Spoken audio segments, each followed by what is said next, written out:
Hello, and welcome to the Content Bite, a podcast for freelancers who use their words to make money. I'm Rachel Smith, a freelance journalist, copywriter, and content producer. I'm also the founder of Rachel's List, a jobs board and community for Australian writers and other creatives. And I'm Lynne Testoni. I'm a journalist and content writer as well. Rachel and I are your weekly co-hosts, and every week we bring you all kinds of tips, tricks, and some fabulous guests to help you make the most of your freelance business.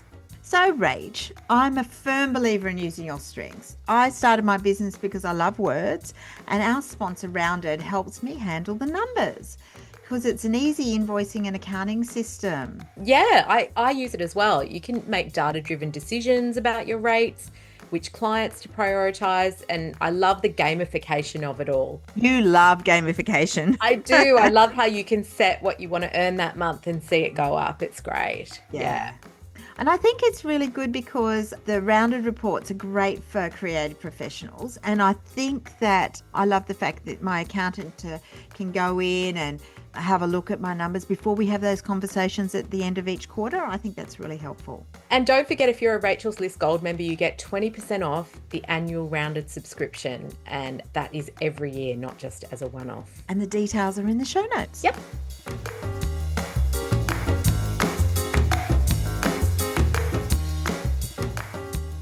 Hey, Rach. Hey. Now, we're tackling a topic close to many writers' heart, and especially mine, especially those people that are a bit more sedentary than we'd like to be.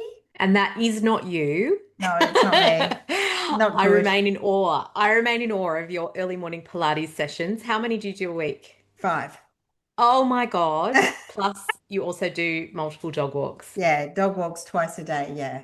I'm in awe. I continue to be a work in progress. I think it helps when you don't have young kids at home. So that's definitely, yeah. And I also try and swim once a week as well, do laps as well. Amazing. Yeah. But maybe also that happens when you're my age and you need to keep your body moving. And you can really see the difference of the people that haven't.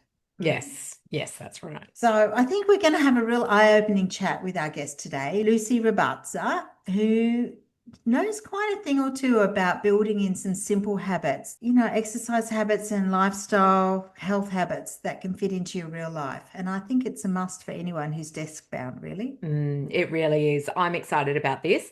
I will tell you a bit about Lucie and then we'll get into it. Fantastic. Lucie Robazza has a French first name and an Italian surname, which confuses people, but she's fine with it. She spent 17 years in corporate, perfecting the art of overdoing it. I love that. Oh, gosh. Haven't we all been there? Smaller jeans, bigger to-do lists. And she learned the hard way that doing everything right can still feel wrong. She crashed into hormone chaos, missing periods, and a grumpy gut. And that detour is why she became a certified health coach, personal trainer, and kinesiologist. And she now works with women 35 plus who are ready to make this season their best years. Stronger, better fed, impossible to ignore. She's the author of Don't Be Shit, Be Well, Diaries from Healthtopia. And she lives in Sydney, where she can usually be found in her local health food store reading food labels out loud to herself. Welcome, Lucie. Welcome. Thank you for having me. Lucie, let's dive straight in. You've said to us that freelancers often think they need more motivation, time, or the perfect routine in order to stay healthy. But are we kidding ourselves if we leave it, only to motivation? Well, yeah, we are 100%. And I think, writers should know this better than anyone else because, you don't wait for inspiration to come to get writing. You have your templates, your briefs, your deadlines, your process. And you need the same thing, with your health. You need like a system based on simple things that you know that you can do even on your worst day so that you don't have to rely on, the perfect time because as freelancers, that, time doesn't magically appears. Yeah. Yeah, so it's true. I even know people who wait to get the perfect exercise clothes. Mm. They want to get or the gear. Yes. Is that unusual? I don't think that's unusual. Yeah, no, definitely. Yeah, I found it really interesting too. I like the idea of thinking of it as a system rather than waiting for motivation to strike. And that's certainly me. I think there was a big thing that changed for me with James Clear. His Atomic Habits. And he said, you don't think of, I've got to motivate myself to exercise. You think about yourselves as being someone who exercises. And it's just a different mindset, really. Yeah. This sort of motivation and everything, what does it look like in real life for someone who really struggles to stay consistent with these sort of healthy habits? It needs to look very tiny, like at first, because that's almost so small that you can't fail, you know? Yeah, I love that. Yeah, because system is what is, helping us to make, the best choice, the easiest in that moment. But we tend to create systems based on like our ideal day or week, which never happen. So Yeah. we need to build that system instead of, for our worst day. So a question that I ask, my clients often is, what is the one thing that you can see yourself doing consistently for like a month, even on your worst day? And if that's, even just doing 20 squats while you're like waiting for your coffee to brew, that is fine, because doing that consistently for a month, I promise you, will make you feel better. And then it will create that momentum and that, like confidence. And then you just, add more onto it. But you need to start small. Yeah. And after like doing 20 squats for a month, you're going to have a better butt as well. Oh, So for sure. yeah, yeah. I'm very much that person waiting for the kettle to boil and doing, squats or push-ups or something like that, because it is good to associate something with doing that activity. Yeah. I would love to ask you though, like for people who do consistently say, oh, I've got no time to work out today or whatever, and they're putting their health on the back burner, what's the hidden cost to your creativity and even your income when you're consistently doing that?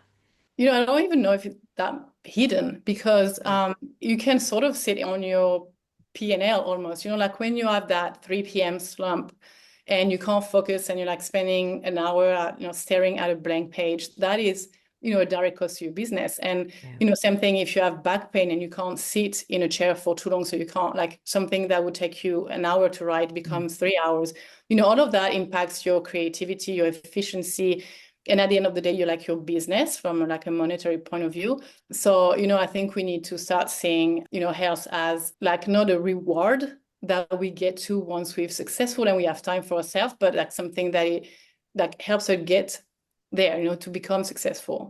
Like a non-negotiable type thing. Exactly. Yeah. Exactly. You mentioned that it can work for writers to frame health improvements as a business benefit. What do you mean by that? Talk us through it. It's a bit of a mindset shift. Like you need to start seeing your health as not that fluffy, nice to have, but like this, it's almost like a time and focus management tool.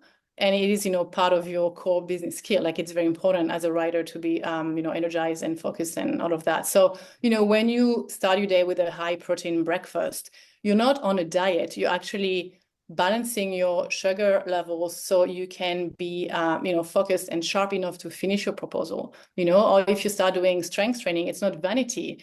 It's like you're literally building the structure that you need to be sitting down in a chair for a long period of times, to be writing without your body falling apart, So yeah, I think it needs to be built in your business.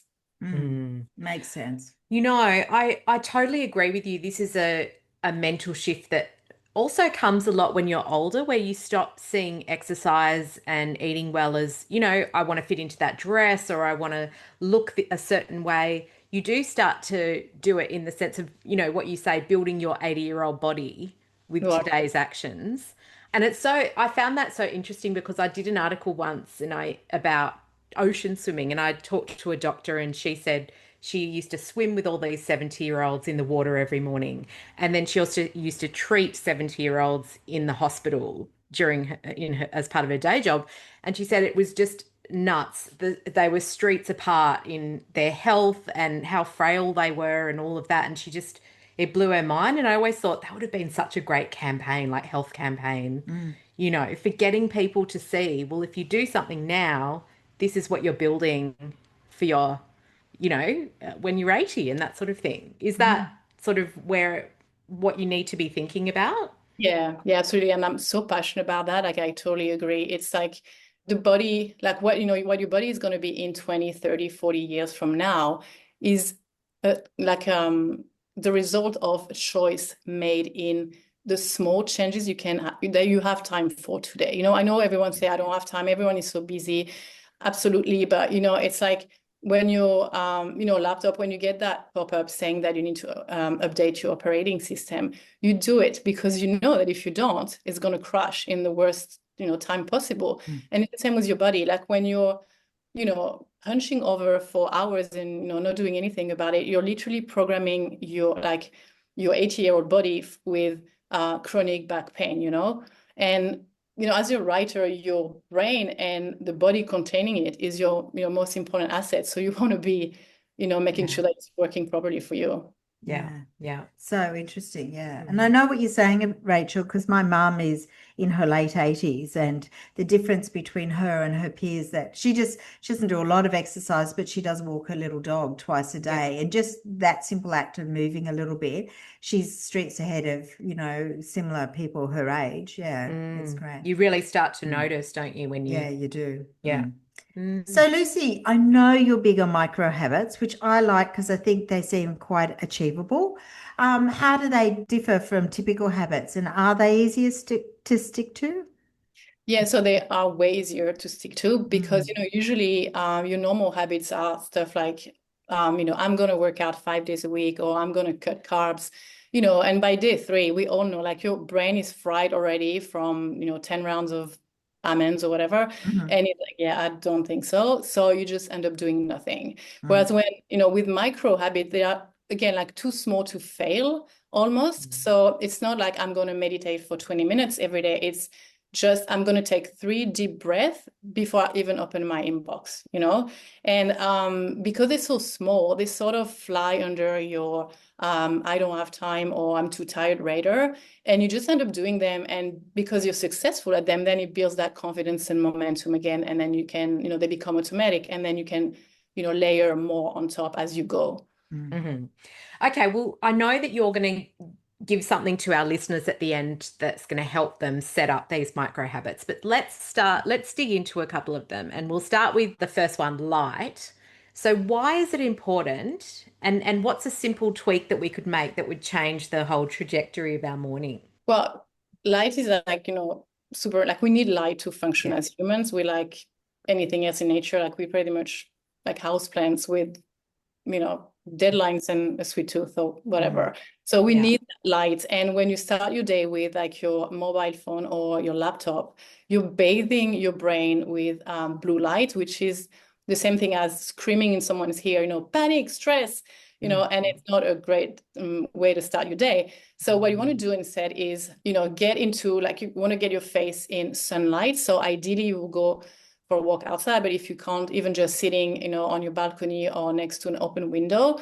So it needs to be within the first 60 to 90 minutes after you wake up, ideally. And you want to get the sun on your eye area. So you don't want to be wearing sunglasses. And that would set up your body clock for the entire day in the way that it's supposed to be, which means that you'll have energy in the morning and during the day when you need it. But at night, you'll sleep much better. So it's really such a simple tool, but it has a huge effect on your entire day, your energy, your sleep, and also even on insulin sensitivity. So it's a pretty neat tool to use. Yeah. Okay, so you can't be sitting in the sun with your phone. You leave your phone elsewhere. Does that resonate for you there, Rach?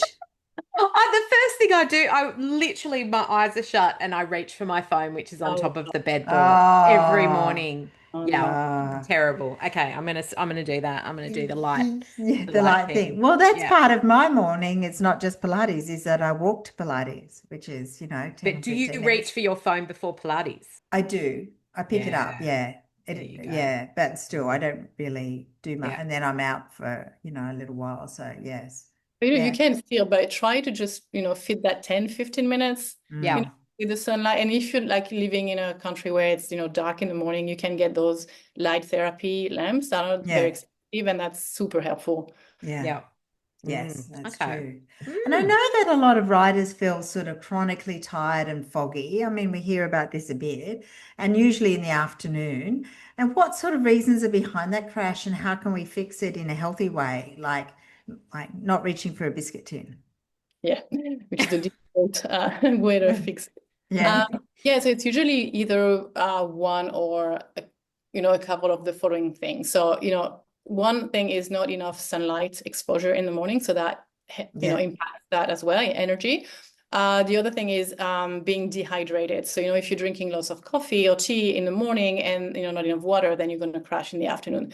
And the third thing, which is the most common, I'll say, is that, blood sugar roller coaster. So if you have the usual, toast and coffee for breakfast and then pasta or a sandwich for lunch, then that spikes your blood sugar that then crashes in the afternoon. So to avoid this, you want to, if you can prevent it from happening in the first place. So that means drinking enough water, earlier in the day, so morning and early afternoon. And then you want to make sure that you eat protein for breakfast and lunch, because that's going to stabilize your blood sugar level like nothing else. And we're talking like 30 to 40 grams, for breakfast and for lunch, which is more than most people eat, or especially women. And then if you do have that, crash in the afternoon, it's the sort of the same thing. Like you want to do I call that the hydrate, move, and nourish. So you want to drink a tall glass of water. I don't care if you're not thirsty, you drink your water. You're going to be moving your body for 5 minutes. Like it doesn't matter what you're doing, you just need to get that, blood flow and lymph going. So you can just be doing jumping jacks in your kitchen, and then you're going to be nourishing your body. So I know you want to reach for the biscuits, but you put your body in a place where it needs energy, and you need to give it energy and nourishment. So the last thing your body needs is empty calories. So you want to reach for that, high protein snack, like, Greek yogurt with berries or something like that.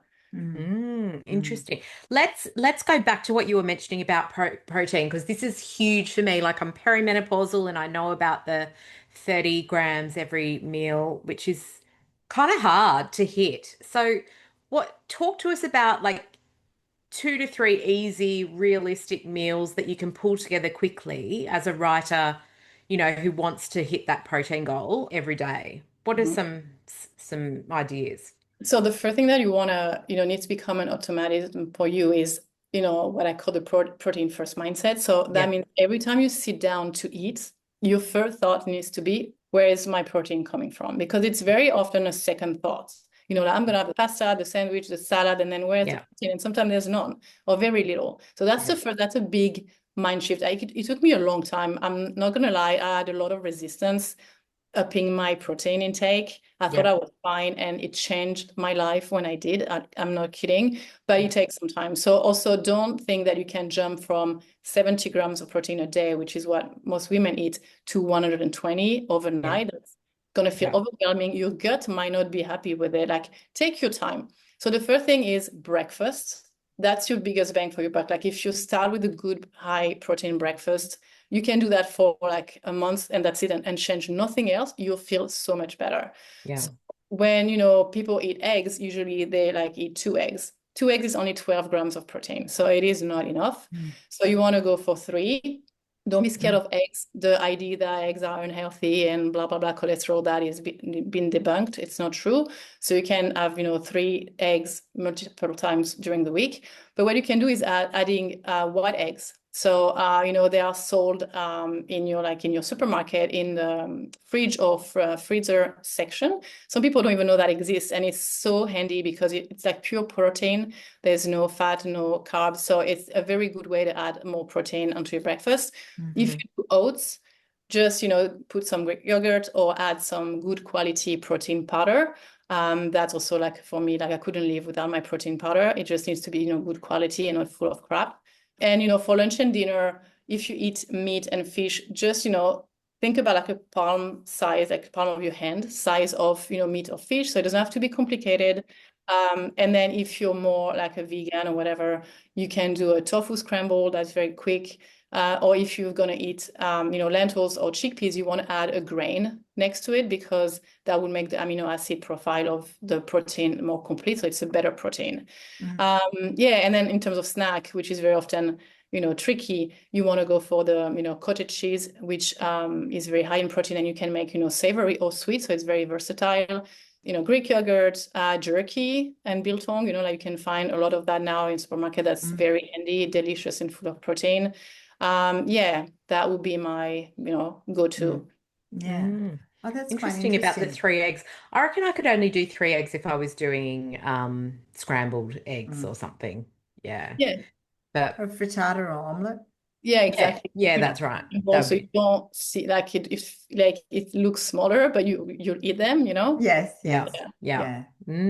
Okay. And I know you're big on movement too, which I love, but I know there's a lot of people who are intimidated by gyms or don't feel they have the time to do a full workout. So what are some great exercise hacks you can might just take a few minutes and can be done at your desk or near it? Yeah, so I think we need to divorce the idea of movement from going to the gym. Hmm. You'd Yeah. be going to the gym for an hour, 3 times a week, which is great. But if you don't move at all during the day, then it's not doing much for your health. It's not enough. Yeah. Mm, So I really like exercise snacks, they're called, where it's like just like very short burst of movement. Like we're talking 1 minute to 5 minutes max.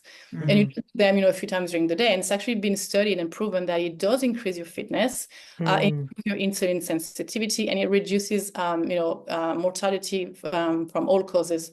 mm, I don't remember the exact number, but it does decrease the mortality. So, for such a simple thing, that's pretty cool.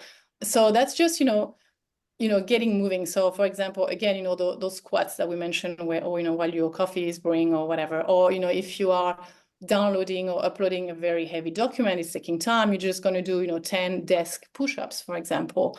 Or it's as simple as saying, I'm going to stand every time I take a call. Or, I'm sure many of your listeners, brainstorm with AI. We all do now. So, you could be walking around when you do that, for example. And something that I've added to my routine is a walking pad, those treadmills that you put on Mm. your desk. That has changed my life because I do my emails, that sort of stuff that you can do walking slowly for an hour in the morning. And I, have like 8,000 steps by 8:30 a.m. So that is mm, an amazing way to add some movements to your day as well without Hmm. leaving your house. mm. Mm. What about, I read something about jumping and how that's really good, for older women especially. Like, could you just put on a song and do Oh, some, running on the spot on the deck or do some absolutely. jumping, and that's good for your bones as well? Yeah, exactly. And you can even like I have a rebounder, like a small one that I can, hide under Oh the yeah. bed. It's amazing, if you have like problem with your joints. But yeah, Yep. definitely for perimenopausal women, you want that high impact to protect your bones and strengthen your bones. So definitely, jumping jacks, jumping squats. And yeah, just running on the spot, for 1 minute, it's nothing, but you can do Yep. that. Every time you go to the bathroom, you put a post-it and, note on your mirror that says, jumping jacks. Every time you Yep. go to the bathroom, stuff like that. That is, and I know it sounds silly and very tiny and like, what is it going to do? But believe me, it does. It really has a big impact. Mm. Yeah, it's like that compounding effect, isn't it? Exactly. Then they're not doing anything. Yeah. Well, I wanted to also talk about posture. Obviously, a huge problem for writers who spend hours hunched over their laptops. I love how you talk about it as in good posture is your pain insurance. Just talk us through that. Yeah, like the writer's hunch is not just a bad look. It really means guaranteed you're going to be in pain later down the Mm, line, like for sure. mm, So what you want to be like, when you hunch like that, you're literally squeezing the life out of your nerves and blood vessels in your spine and your neck. And that can lead to headaches, brain fog, and, chronic back pain and shoulder pain. So you want to look at your posture now, not later. Same thing that we've discussed earlier. It needs to be a mindset shift where you could use those exercise snacks that we just mentioned as like a quick 2 minute stretching, and see that as your premium that you pay on your pain-free insurance, because really mm. it's again small things done now will make you feel so much better down the line. Mm, I Yeah. know. Well, you can see, no one can see because we're obviously on audio, but I'm wearing like my wrist, one of my many wrist splints for joint pain in my hands. And I just have a series of exercises I do all the time to try and mitigate that. But that's Mm. a huge one as well. We see lots of writers who are having carpal tunnel Yeah, syndrome and having, absolutely. operations for that and everything. So, Mm. mm. Yeah, and I had that actually. I had carpal tunnel syndrome, and strengthening the muscles very often, like higher up in your Yep. arms, can really help. So I know it's a Okay. different No, thing. that's interesting. Okay. Yeah, because I was told I needed an operation, like a surgery on both my wrists and my elbows. Yeah. And and sometimes you need them, like absolutely. Sometimes you need, Yeah. surgery, but I did those exercises and that completely resolved my problems. So, strength training is not just about the muscles, like it's so important for the body. Yeah. Yeah, I certainly Amazing. think as you get older, it makes a big difference. No matter Yeah. whether you're a man or a woman, it really does make a difference. Yeah. Yeah, I do. Yeah, one of my Pilates classes every week is a strength class, and I find that that's really important as a holistic thing. Yeah. Yeah. It'd be great to sort of talk about some food or nutrition hacks that actually become easier when you work from home, because I think, unlike when I worked in offices, it's really hard. We had a horrible communal kitchen and people steal your stuff from the refrigerator, the whole nightmare of transporting it. So when you're at home, you do have a lot of things that you can do better. Have you got some good tips? Yeah, no, it is actually a big advantage because I remember, same for me when I worked in an office in corporate, like you had that, the food court downstairs and a vending machine, and it's very hard to, Yeah. eating well. It's like hello 10 kilos in like 3 months. Exactly. The food courts. Oh God. Pretty Yeah. much. But when I was working in an office, I was doing meal prep, which I guess most people would have heard of, which is when you prep in advance your meals. So you're cooking everything and then you're assembling everything already. So you just have to take a Tupperware out of the fridge. But that is great. Like I did it for years, but you sometimes get in that soggy green bean situation. Yes. Not ideal. So when you work from home, what you can do is not meal prepping, but food prepping. So you still cook once and eat thrice, but it's in a different way. So you batch cook, for example, you could be making a big tray of, roasted vegetables, and then you cook a whole chicken in the slow cooker, and then you batch cook, 12 boiled eggs or whatever. But you don't assemble everything. You just have them cooked in the fridge. And then when it's time to eat, you just decide what you want to put together, so it's fresher, but it's much quicker and healthier because you have your protein sources and your veggies already prepped, Mm-hmm. That's one thing that is very helpful when you work from home. Another thing is you have a bit more control about what to eat and when to eat it, So one thing that is very helpful with, energy and not having cravings all day is, managing your blood sugar, as we mentioned, and carb timing is very important in that. So, if you're working from home, try and keep your biggest carbs portion for after your training or after your heaviest, brain work task, because that's the moment when the body needs the glucose the most and is going to use it the most efficiently. So you want to try and do that, rather than, eating your carbs and then just sitting on your butt for 3 hours, which is not ideal for blood sugar regulation.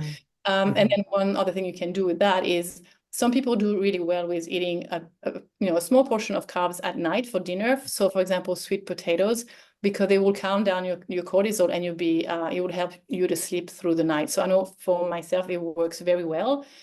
So everyone is a bit different with that, so you need to try, but that could be also a good thing to do, when you work from home.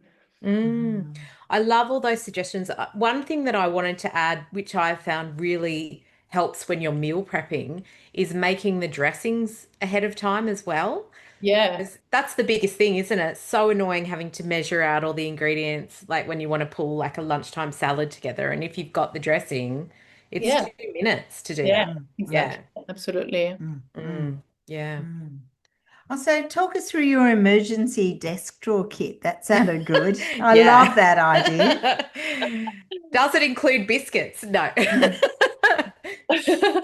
Well, for me, it's all about high protein, little to no prep. So it's, similar to what we've talked earlier, but for me, like having a good protein bar is gonna make it so, and it sort of tastes like dessert if it's a good one. So I don't know if I can mention brands here, Sure, but of course you Yeah, can. yeah, whatever you like. cool. So yeah, so what you want to look out for is, obviously like a small ingredient list, and you don't want those artificial sweeteners and like stuff that you don't understand or can't pronounce. But so good brands in Australia that you can find at, Woolies and Coles that I really love is Greenback. So it's a vegan one, and it like the hazelnut chocolate one. You were talking about biscuits. Like honestly, it tastes like dessert. It's delicious. So that's an option that I love. Chief Nutrition has very good one as well with collagen. So that is also like an added benefit. Keep It Cleaner is also a good brand. They are vegan and non-vegan ones.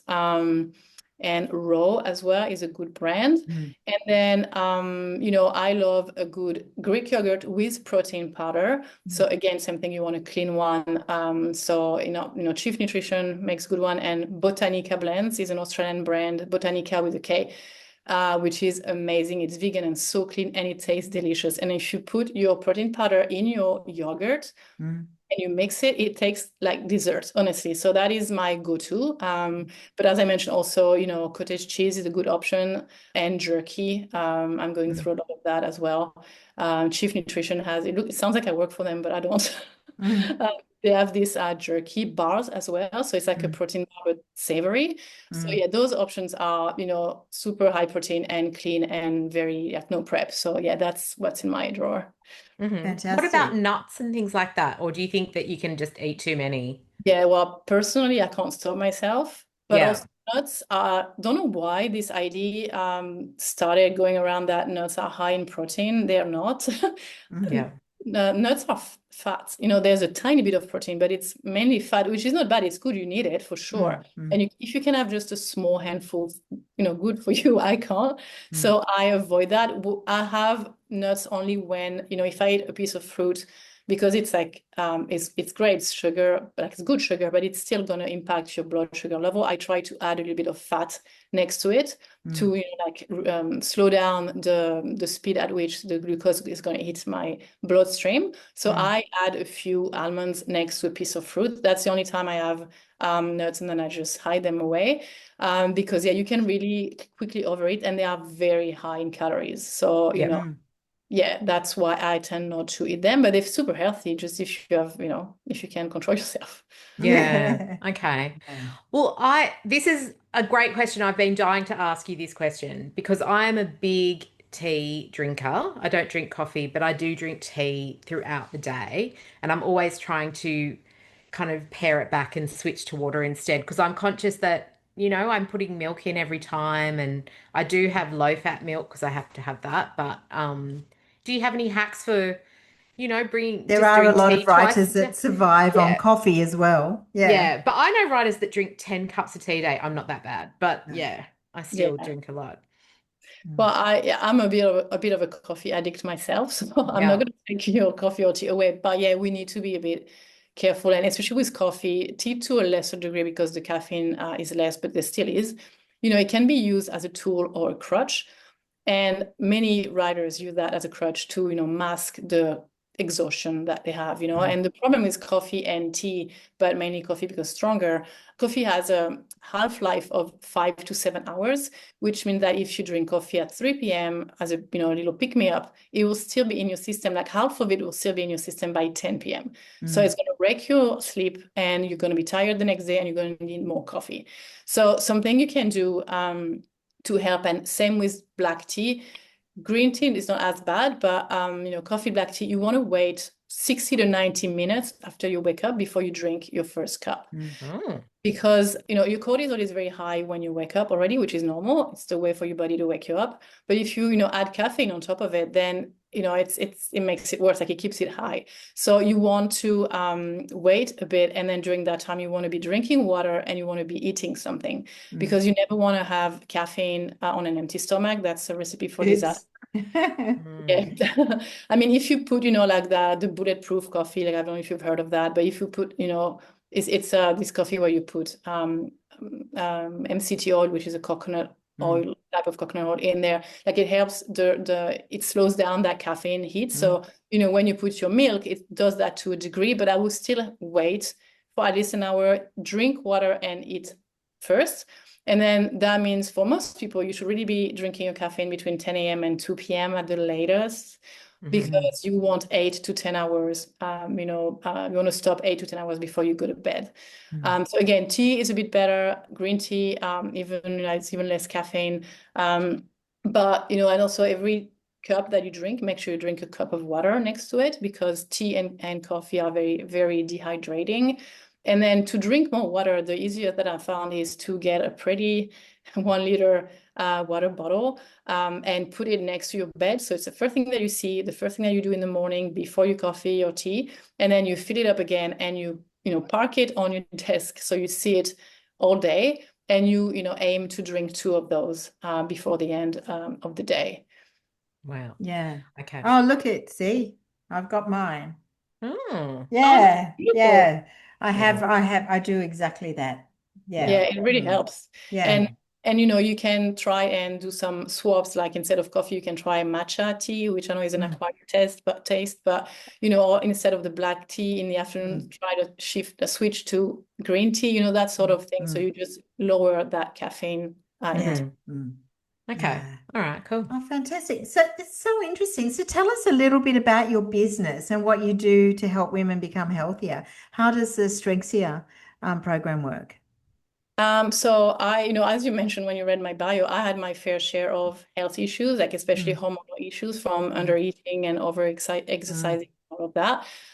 So now I work with women, usually 35 and older, Mm. who feel like their body has turned against them because I really know how it feels. Mm. And you know, when perimenopause hits, which you know, by the way, can start as early as 35.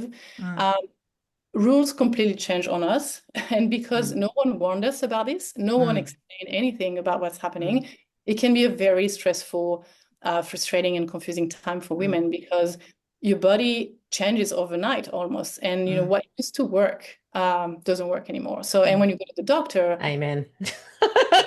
I know, right? Sorry. Yeah, it's really, you know, like, uh, doctor tells you it's just stress or it's all in your head or it's part of aging, right? But it Mm. is not the case. It doesn't have to be that way. Mm. And my program teaches women how to navigate that time and feeling better, stronger, and more confident because you can, like, if you know, it can be a very rough time if you don't know what's happening and what to do about it. Mm. But if you do, it can actually be a very empowering time for a woman because as our estrogen drops, so does our need to put everyone else in front of us or care for everyone else, which is what we know women tend to do. Yeah. Actually very empowering, and it can be a beautiful, you know, thriving time for women if you know what's happening and if you know what to do about it. Mm. hmm Mm. Mm, interesting. Well, I know we could talk to you all day and pick your brains about this stuff, but I know you're giving our listeners a micro habits challenge. So tell us what that involves. What are they in for? Yeah, so it's very simple. It's called the Writer's Reset Challenge, and it's a 5-day challenge where each day I'll give you you know, a new micro habit to try. So it's very similar to what we've discussed today. And at the end, so you do one habit per day, and at the end of the 5 days, you reflect back and think about, you know, like which habits can I see myself do consistently for a month, even on my worst day, and then you Mm. commit to doing that for 28 days. And you know, it will show you how easy it is to get started, to build momentum, and to feel better so quickly from, you know, such simple things. Mm. Yeah. That's a great Love idea. it.